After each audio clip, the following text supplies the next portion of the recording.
Hello and welcome to the Shed Sounds Media YouTube channel. My name is Ian Beabout, and today we're going to talk about the classic 1980 recording from Genesis, Duke. So what you need to know right off the bat is that Duke came out after 2 years of inactivity from the band. In 1978, they released And Then There Were Three, which was their first album as a trio. They continued to be a quintet live, but from here on out, Genesis in the studio consisted of 3 members, and they were Tony Banks on keyboards, Mike Rutherford on bass and guitar, and finally Phil Collins on vocals and drums. This album, in my opinion, still sits firmly in the band's progressive era. And in fact, it's probably the final release in the band's progressive era. I still haven't heard Abacab, but my understanding is that that's the album where things started to become more simplistic and kind of less story-driven, I suppose.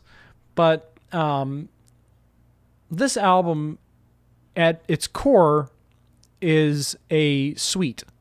And that's the Albert Suite. And I can't remember exactly what the whole surrealistic story of Albert was, but if I understand correctly, it's heavily influenced by Phil Collins' divorce, which a couple of these tracks were inspired by his divorce. But the original, I guess, suite consisted of the first 3 tracks, Behind the Lines, Duchess, guide vocal, with Turn It On Again as the centerpiece, almost in kind of like a Willow Farm sort of way. And finally, Duke's Travels and Duke's End being the conclusion of the suite. And at some point, it was decided to break up the suite, and essentially its placement is at the beginning, the middle, and end of the album. And the purpose of this was to keep me from doing what I just did, and that's comparing it to Supper's Ready. My instinct is that the choice to break up the suite and put it at the beginning, middle, and end of the album was the right choice. I kind of can't imagine the flow of this album being quite as good as it is had they not done that. That being said, I actually really like this album. I think it's a strong effort. It's brash, it's loud, it's bright, it's immediate, but it's also full of chops.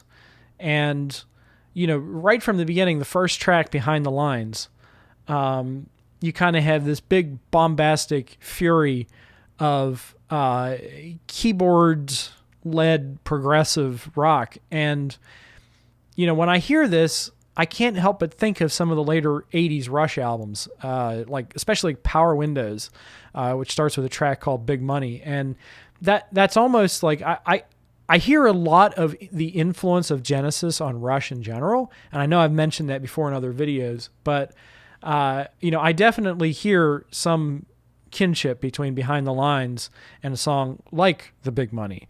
It's kind of like a punchy, big orchestral rock statement.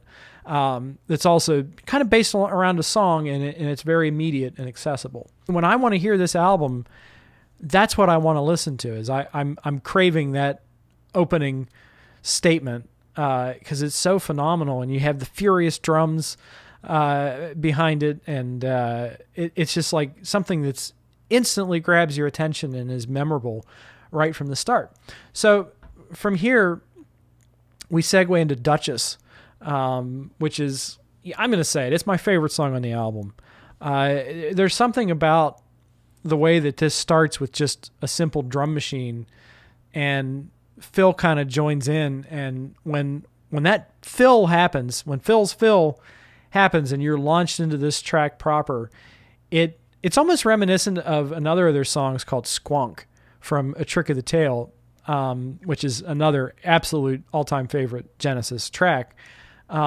But the lyrics, which are kind of about fading stardom and the nature of performance And musically, it just kind of has this quality where it keeps rising.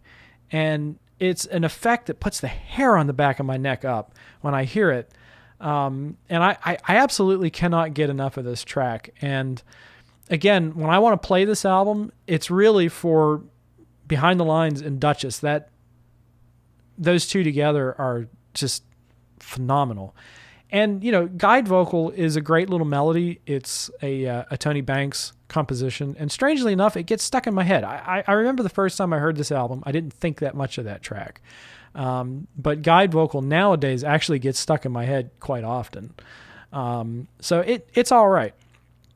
On to Man of Our Times, which is a Mike Rutherford composition. And you can tell that it's a Mike Rutherford composition because he seems to have kind of two sides to him. One is the poppy Mike and the Mechanics side, and the other is the bright, the abrasive groove track. And I'm thinking about Back in New York City from The Lamb Lies Down on Broadway, which is another Rutherford composition. And this song kind of reminds me of Back in New York City. It's like an 80s update on the Back in New York City concept, at least musically speaking. This song does go on a little bit long for me, with a lot of repetition of the chorus. And I think it would have been stronger maybe if they'd have shaved a minute or two off of it. But I do kind of like the way it just sits there and grooves and Phil's just shouting at you. I feel like this album is really where Phil Collins comes into his own as a vocalist. And, you can kind of hear the beginnings of that, like on the Seconds Out album, where he does Supper's Ready. And, you can kind of hear him beginning to come into his own. But here, I feel like he's really as strong as Peter Gabriel. This is the first album since The Lamb Lies Down on Broadway to have those kind of shouting vocals. And that's something that I really appreciate about this album. And I may have said this already, but I do kind of see The Lamb Lies Down on Broadway and this album as being kind of sister albums. And I would even say A Trick of the Tail is maybe like the third sister of the sister albums. So with this album, Genesis were managing to keep their identity and still appeal to the then modern audiences that maybe wanted new wave. Then we move on to one of the big radio hits from this album, and that's Misunderstanding. And I love this track. I'm guessing that it probably irritates some people because they're tired of hearing it. But yeah, Misunderstanding is a great track. And part of that, to me, is down to the actual feel of the drums. And there's a lot of Genesis stuff like that I feel like if you took out Phil Collins' drum playing, it would fall apart because that is so much a part of the motor of these songs. And as much as I love it when Chester Thompson plays that song on Three Sides Live, here, Phil's take on it is just so fluid, and you just can't help but kind of nodding your head along to it. It is an atypical song for them. It's obviously very Beach Boys inspired, but a great song is a great song, and I think this is a disc highlight.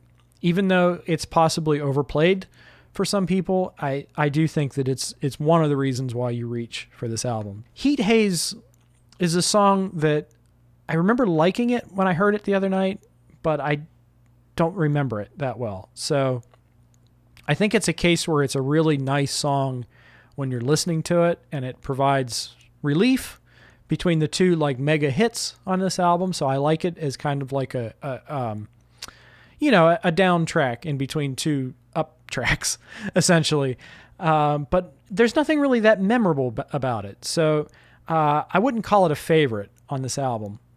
So moving on to Turn It On Again, like I find this to be one of the most special songs on the album because you have a massive pop radio hit that's in 13/8 time.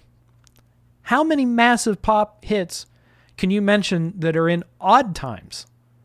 let alone 13/8 specifically. Like, you're probably saying like Take 5 by Dave Brubeck, or Living in the Past by Jethro Tull, English Roundabout by XTC, but these songs are all in 5/4. 13/8 is, it has to sound alien, or at least that's the risk. The risk is that you sound alien when appealing or trying to appeal to FM radio listeners. But I think the genius of Turn It On Again is that Genesis managed to make 13/8 accessible to the masses. I think that is absolutely genius. And just another reason why I love this band is because I think that the crux of Genesis is the combination of accessibility with experimentation. I think that they are a progressive pop group, much in the style of, or much in the tradition of somebody like Brian Wilson. And I guess when you think of it that way, a song like Misunderstanding makes perfect sense in that context. So moving on to the next track, Alone Tonight. This is another Mike Rutherford tune. And again, I said there's two kinds of Mike Rutherford tunes. There's, the heavy groove-based, like almost hard rock pieces or punky pieces, and, kind of generally accessible pop. And Alone Tonight, that song's almost an also ran for me. It's a pretty song, and I can kind of see, people maybe getting into that who wouldn't get into other Genesis material. Like maybe somebody who thought, Follow You, Follow Me was a really great song may enjoy that one. But it's not my favorite. Now, the next song, Cul-de-sac, I think is actually an underrated track, and it may be a disc highlight for me. This is a Tony Banks tour de force that, to me, it evokes memories of Firth of Fifth from the Selling England by the Pound album, or even One for the Vine from Wind and Wuthering. And there's even a quality of Can Utility and the Coastliners. Now, I don't know if Tony Banks wrote that song or not. I'll have to look that up. But just the big dramatic ending of Cul-de-sac takes me back to 1972 Genesis in a really charming way that makes me smile. So I would say Cul-de-sac is one of the stronger pieces. I don't know if it's up quite there with a Duchess, or even, the two singles, but it's one that I enjoy more and more as I play this track. Please Don't Ask. This is another song that, I believe this is a Phil Collins penned piece, and it seems to relate to his divorce. And as such, there's a lot of, moments in this track lyrically that, really dig at your heartstrings, I feel. And it's a ballad, and, I have to admit that the first couple times I heard this album, I kind of didn't think much of this song. But last night, or, the night before, whenever it was that I listened to this the last time, I actually found that to be one of the better songs on that part of the album, at least. So I like that one. Is it one of my favorites? Is it one that I might mention off the top of my head? Is it the most memorable?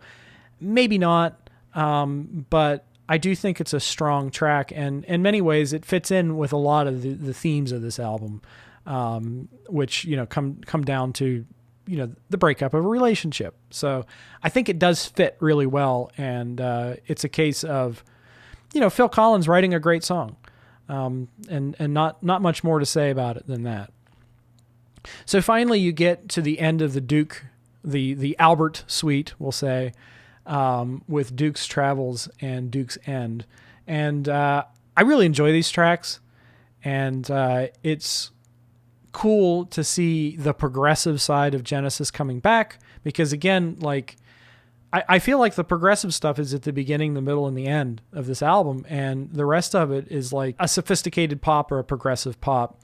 But here you see them showing again how great musicians they are. They really are. And, if there's one criticism, it's that, taken on their own, I think this is a really strong way to end the album. But on repeated listens, I can't help but compare this to Los Endos from A Trick of the Tail. And I kind of feel like it's not quite as strong as Los Endos. And the reason why it reminds me of that track is that Los Endos was essentially a medley of what came before in the album. And there are examples of that throughout Duke's Travels and Duke's End, where you hear quotes from other parts of the album. And I like this idea because it does wrap it up with a sense of cohesion. But I do feel like it's a repeat of the ideas of A Trick of the Tail. So, and again, like Los Endos is maybe a little bit stronger. So I like this track on its own, Duke's Travels, Duke End. Again, for the old school fans like myself, who like a lot of the more progressive material with Peter Gabriel best, it's kind of nice to have this kind of material on this album. It's not quite as good as Los Endos. That's my only kind of complaint. But otherwise, I think that overall, if we're talking just broadly speaking, this is one of the finer examples of a Genesis record. And not only that, but it's a fine example of how Genesis were able to evolve over the years. And, they changed with the times, because when they started out, they were songwriters. And I think that is an ethic that carries you through the various eras, even at their most experimental, is that it always comes down to the songwriting. And I'm not sure that other prog groups were able to do that. And as such, they didn't quite evolve in the way that Genesis did. They weren't able to stick with the times, because a good song is timeless. And I think that is what makes this band special, is that they could always write good and great songs throughout all the different eras and iterations and styles that they tried. So, all right. I like this album a lot, and I would possibly even recommend it as an introduction point for some people, because it does combine accessibility with some of the more arty or experimental progressive elements of Genesis. I think I'll just kind of sum this up and say that if you're a fan of the Peter Gabriel era and you're curious about Phil Collins' take on Genesis, I think that this is a good one to get into, especially if you like The Lamb Lies Down on Broadway. I think it's worth checking this one out. And then, conversely, if you like the later era Genesis stuff, like Invisible Touch era, and you're curious about, where they came from, I think that this is a good middle ground. And I might show this to somebody as an introduction to the band. It's a great album, and I like it a lot. And I want to thank Phillip Santori for requesting it. It's been a lot of fun talking about it. All right, so I think that about wraps it up. Please, if you're watching this, let me know what you think of this album in the comments. I would love to hear some interaction. Also, if you enjoy these reviews or the mini reviews, and you have some requests, I would be happy to take a look at them. Already this week, I'm looking at the Donald Fagen album, The Nightfly, for a potential review, as well as XTC's Drums and Wires. So if you're interested in seeing my thoughts on those, as well as new releases like Bursting Out, the Inflated Edition by Jethro Tull, or the Mothers of Invention Whiskey A Go-Go concert, feel free to subscribe to this channel, because I plan to talk about them as they arrive. All right. That about sums it up for me for today. My name's Ian Beabout, and I will see you real soon. Bye-bye.